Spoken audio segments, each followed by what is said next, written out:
দেখেন খুব সুন্দর একটা কথা বলছেন, সময় তো শেষ। মা বাবাকে নিয়ে একটা গান সময় তো শেষ। আচ্ছা আগামী দিন শোনাবো, কথা দিলাম, সময় নাই তো, কোনো পরবর্তী দল চলে এসছে আমি দেখতেছি। হ্যাঁ, তাই সকলে মিলে একটু আনন্দ করবো। এখন কালকে শোনাবো এই গানটা। বাবা দেখেন, আপনারা সবাই জানেন দ্রৌপদীর একদিন বস্ত্র হরণ করেছিল, তাই না?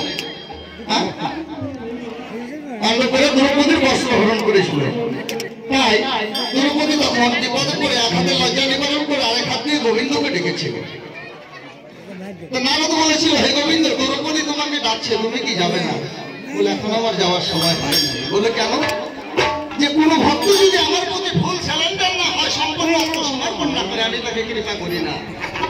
যখন দ্রৌপদী দুটি হাত তুলে কোথায় বিপদ ভঞ্জন মতো স্মরণ করে ডেকেছিল, উনি কিন্তু বস্ত্র দান করেছিল, করে নাই?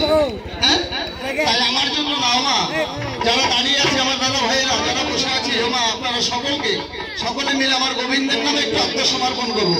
দুটি বাহু তুলে একসঙ্গে সবাই মিলে দুটি হাত তুলে একটু আত্মসমর্পণ করবো। জয় জয়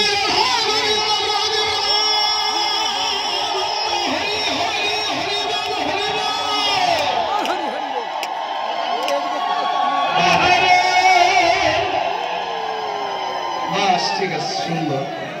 তবে দেখেন, লজ্জা ঘেরা ভয় তিন থাকিতে নয় মা।